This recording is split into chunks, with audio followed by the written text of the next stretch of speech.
Estamos de regreso a un punto y contrapunto. Los países que integran América Latina y el Caribe superaron sus diferencias y lograron firmar una declaración conjunta, la Declaración de la Ciudad de México, tras el encuentro realizado este sábado en Palacio Nacional. Aunque hubo diferencias entre algunos presidentes, México logró que se reunieran, dialogaran y privaran las coincidencias por encima de las confrontaciones. Esta mañana el presidente López Obrador dijo que la cumbre de jefas, realmente de jefes de Estado, porque básicamente eran hombres, fue ejemplo de diversidad y pluralidad democrática y que la confrontación política es consustancial a la democracia. Veamos el contexto. Con el compromiso de contribuir al fortalecimiento de América Latina y el Caribe y pronunciarse como región ante organismos multilaterales, concluyó la sexta cumbre de la Comunidad de Estados Latinoamericanos y Caribeños. Con el apoyo del gobierno de China, la Unión Europea y la Organización de las Naciones Unidas, los 33 países representados en la reunión de este sábado anunciaron la creación de la Agencia Latinoamericana y Caribeña del Espacio, también la integración de un fondo de $15 millones para enfrentar los efectos negativos del cambio climático y un plan de soberanía sanitaria. El evento no estuvo libre de desencuentros. Los presidentes de Guatemala, Paraguay y Uruguay criticaron a los gobiernos de Cuba, Nicaragua y Venezuela. El uruguayo Luis Lacalle señaló que en estos tres países se usa el aparato represor para callar protestas, apresar opositores y violar los derechos humanos. En meses recientes, el régimen de Daniel Ortega ha detenido a sus opositores y en Cuba se acallaron las protestas contra el régimen de Miguel Díaz-Canel. El mandatario de Paraguay, Mario Benítez, dijo que su presencia no representaba un reconocimiento al gobierno de Nicolás Maduro, quien en respuesta propuso debatir sobre democracia, libertades, resistencia, revolución y neoliberalismo. México no formalizó su propuesta de transformar a la Organización de Estados Americanos, la OEA, aunque el presidente López Obrador señaló que la CELAC puede convertirse en el principal instrumento para consolidar las relaciones de los países latinoamericanos y dar paso a una nueva relación con Estados Unidos y Canadá. Uruguay y Paraguay, como antes hizo Colombia, no respaldaron la desaparición de la OEA. Pese al diferendo, la CELAC condenó el bloqueo impuesto por Estados Unidos a Cuba. Punto y contrapunto. Segundo tema a discutir. Empiezo contigo, Ayer, si quieres finalizar el primer tema, porque la verdad es que tengo que mandar siempre a cortes, por eso te pido una disculpa. Pero si quieres concluir sobre el tema de Guanajuato y tu balance sobre la reunión de la CELAC. Ojo con la declaración del gobernador de Guanajuato. La Fiscalía Estatal ya dijo que esta caja no iba dirigida a dañar a la comunidad, iba dirigida a una persona en específico. Eso significa que no es un acto de terrorismo. No quieran aprovechar la lamentable situación para incendiar más todavía la vida cotidiana de la población de Guanajuato. Es una irresponsabilidad que el gobernador llame terrorismo a esta acción. Y ya entrando al tema de la CELAC, sí me gustaría también decir que se retoma en la intro los actos de represión, como los que de ninguna manera se pueden naturalizar en Nicaragua, pero no se habla también de los actos en Chile, en Colombia, que han asesinado y desaparecido a muchos dirigentes políticos en los últimos 2 años, y el caso de Brasil. La represión es uno de los temas que se tiene que poner en la mesa ahora que en la CELAC de manera libre, independiente, han logrado sentarse mandatarios de toda América Latina y del Caribe con diferencias, pero que pese a esas diferencias y que se debatieron con mucha fuerza en esta cumbre y con mucha transparencia también, nadie se levantó de la mesa. Todos suscribieron, todos los mandatarios suscribieron los acuerdos que ahí se plantearon, y no fue un evento testimonial. Hubo ya acuerdos muy concretos: la creación de un fondo para coadyuvar en el combate al calentamiento global, la creación de la Agencia de América Latina y del Caribe para la Agencia Espacial, el tema se llevaron cada mandatario una propuesta para que en el plazo de 2 años se pueda estar inmunizada toda la población de América Latina y el Caribe. Cada país se llevó una ruta crítica en donde de crear un fondo se podría ya establecer mecanismos que no solamente sirvan para resolver el problema pandémico actual, sino que ya sea una especie de estructura o de infraestructura que resuelva problemas de salud que afecten a toda la región de ahora a la posteridad. Me parece que aquel mensaje del presidente López Obrador que causó tanta gracia a la oposición ante el G20, el mensaje de 6 minutos, tiene mucha relevancia ahora. ¿Por qué tuvo la posibilidad el presidente López Obrador de convocar a tantos mandatarios con tantas diferencias tan profundas y de generar acuerdos de consenso entre todos?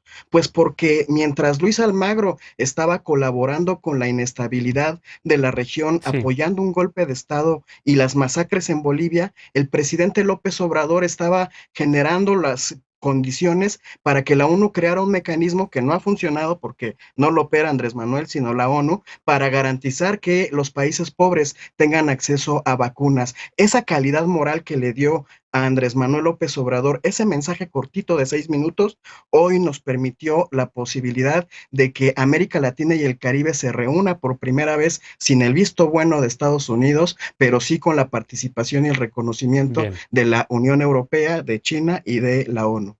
Lisa, ¿coincides con esta lectura? Yo, parcialmente, a ver, creo que hay cosas a resaltar de esta reunión y quiero hacer nada más una intervención rapidísima en 3 puntos. Mucho se dijo de que esto era recuperar el liderazgo latinoamericano de México.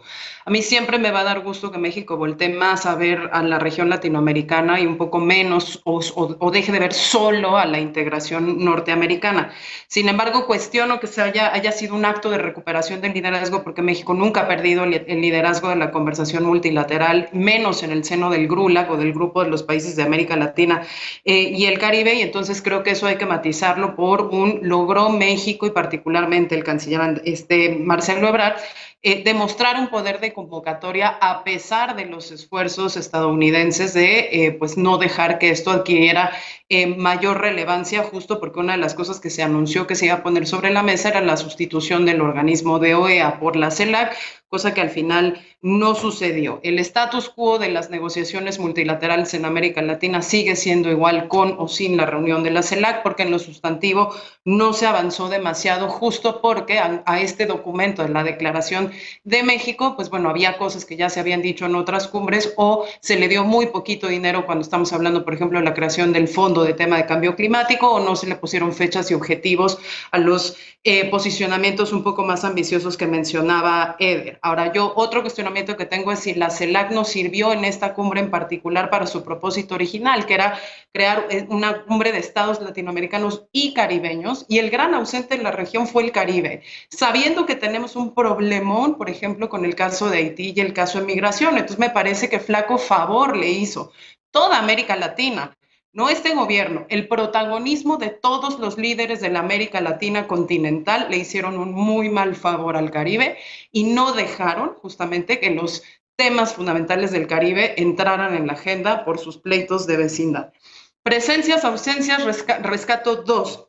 La ausencia del canciller Solá, del canciller argentino, que se enteró en el avión, en su escala en El Salvador, viniendo a México, que lo habían resignado y renunció por correo electrónico, se presenta a la recepción, pero ya no se presenta a la reunión, adquiere un rol secundario Argentina y por el pleito mismo en el gabinete argentino, pues Argentina no logra la presidencia pro tempore sucediendo a México Sí. para estas reuniones de la CELAC. Y una presencia bien interesante fue la del mensaje del presidente chino al final de la reunión, que me parece México ahí invirtió un capital político interesante, pero creo que no nos estamos cuestionando lo suficiente que el principal rival para la integración latinoamericana es precisamente Chile, porque si hoy, digo, China, Sí. perdón, porque si hoy la UNASUR y el Mercosur están sumamente debilitados es porque justamente cada país se ha puesto en lo bilateral a negociar sus propios tratados de Bien. libre comercio con China. Ana, ¿cómo viste tú este encuentro? ¿Con quién coincides? Pues creo que hay una coincidencia generalizada que tuvo, pues bueno, temas muy importantes e interesantes esta cumbre de la CELAC en Ciudad de México. Pasado sábado, claro, es una reunión que tuvo pues lugar durante un solo día, de hecho unas horas, ¿no? Es difícil alcanzar muchos acuerdos. La realidad es que me parece que tuvo una buena convocatoria respecto a jefes de Estado, ¿no? Y sobre todo en las condiciones de pandemia que tenemos actualmente. Tuvimos a 17 mandatarias y mandatarios, que dices bien, Genaro, creo que la ausencia de las mujeres fue muy evidente y muy lamentable en esta cumbre. 2 vicepresidentes y 9 cancilleres, ¿no? Que digamos son considerados de alto nivel. Pues por supuesto la sorpresa fue la llegada de Maduro el viernes por la noche. Creo que ya no le dio mucho tiempo a varios de los mandatarios que hubieran tomado la decisión de no venir a la cumbre si lo hubieran conocido antes, y que, bueno, pues creo que de esta forma, digamos, es exitosa la estrategia que tuvo el gobierno de Venezuela en poder estar sentados a la mesa, pero que también seguramente tiene mucho que ver con digamos, las conversaciones y las negociaciones que han tenido lugar en México en los últimos meses entre la oposición venezolana y el gobierno, que han ayudado a que tenga como mayor legitimidad. A mí me parece que uno de los temas muy importantes y que no hubieran podido pensarse hace un par de años era que la Unión Europea estuviera sentada en una misma mesa donde estaba no solo el gobierno de Venezuela, sino el presidente del gobierno venezolano, y que eso pues genera bueno, más bien, o denota que hubo un gran cabildeo por parte de la Secretaría de Relaciones Exteriores y del Gobierno de México, ¿no? Entonces, eso creo que sí hay como un tema diplomático, independientemente de las posturas políticas e ideológicas, que también yo creo que son perfectamente inherentes a las relaciones internacionales, de eso se tratan en mucho, aunque, bueno, de pronto en la parte institucional quieran obviarse, pero independientemente de eso, sí creo que en la parte diplomática es un gran éxito haber podido reunir a todos estos países. El caso de Argentina pues, es muy lamentable. El tema de que Brasil, pues por primera vez no haya estado en la mesa después de que anunciaron su salida de la CELAC el año pasado, pues también es un tema que, bueno, por la importancia de Brasil en la región, pues es un poco difícil tener acuerdos relevantes sin su presencia. Pero pues finalmente creo que aunque no tuvo los alcances a lo mejor de poder poner esta organización regional que es la CELAC en los términos que se tiene actualmente la OEA, sí se está avanzando un poco. Yo sí creo que tendríamos que estar avanzando más, que me parece muy bueno, muy positivo que se haya avanzado en el tema de la agencia espacial, en el tema de los fondos para cambio climático, etcétera. Pero para poder tener verdaderamente una agenda, digamos, sustentable en términos regionales y que el liderazgo de México pueda tener esto que mencionaba, pues es que se requiere el fortalecimiento institucional y revisarlas tanto las reglas de operación y de procedimientos dentro de la CELAC y poder irla institucionalizando. Se han hecho muchos esfuerzos a lo largo de los años en la región por tener estos organismos y pues la realidad es que solo han permanecido los que han mejorado sus entramados institucionales y creo que eso es lo que nos está faltando y que hacia allá deberíamos estar cambiando. Ahora, la Unión Europea está presente porque hay territorios en el continente todavía que tienen cierta administración por parte de Europa, ¿no? Sobre todo en el Caribe. Y también me parece pues, porque quieren, sobre todo algunos, también tener acuerdos comerciales como México, como el que tiene México con la Unión Europea, ¿no? Finalmente, Alfredo. Yo me quedo con lo que dice Elisa, ¿no? Ese flaco favor que se hizo a países que están viviendo las crisis que están viviendo, que nos están rebotando, que antes del propio encuentro, aquí hemos hablado como una sucesión de cosas, de planteamientos muy dirigidos a Estados Unidos. El propio encuentro tiene como mucho de este simbolismo, de esta postura frente a Estados Unidos como vaya, detalles incluso como esto que hoy leía de haber puesto a Ken Salazar, el embajador de Estados Unidos, en última fila y pues Maduro de invitado de lujo, ¿no? Creo que pesa mucho eso para poder entender al final el resultado de lo que vimos en dos declaraciones, ¿no? La declaración de Ciudad de México, la general de esta cumbre, pues por más que la leo y le doy vueltas, no encuentro como cosas concretas, como un proyecto de Latinoamérica renaciendo de algún lugar o de todas estas cosas que decían, más con todo lo que ya se ha dicho de que quedó el tema aquel de cambiar la OEA por la CELAC al margen.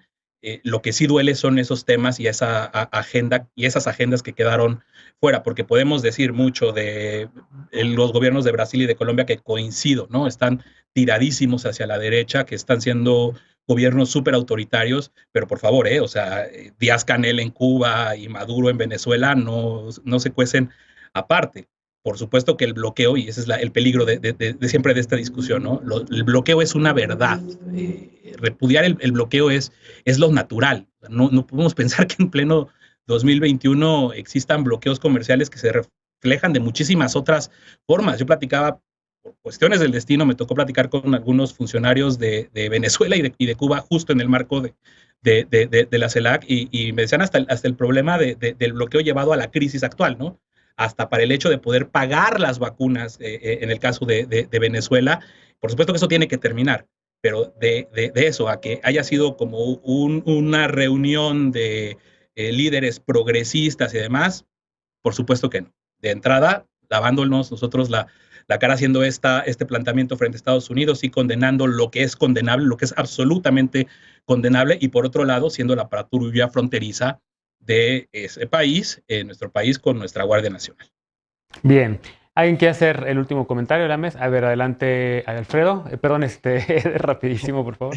Sí, rápido. Es verdad que hay ausencias que duelen como la de Haití, pero en este momento específicamente Haití está en una situación muy complicada. Ya habló hoy el presidente que hay ciudades en donde reina la ingobernabilidad e incluso cerraron sus fronteras para recibir a la población que es deportada. Entonces están en medio de la nada la población de Haití, pero Andrés Manuel López Obrador y varios de los mandatarios durante la reunión hicieron mención de que Haití y los países más pobres de América Latina tienen que ser la prioridad para el ejercicio de la infraestructura que se va a crear para garantizar que todo América Latina y el Caribe se vacune para superar la pandemia. Si ahí no hay un acuerdo concreto, tangible y específico, entonces no veo en dónde. Por supuesto que tiene que haber mesas de trabajo que sirvan para fortalecer ese proceso, pero ahí ya hay una propuesta muy concreta de integración y de colaboración mutua.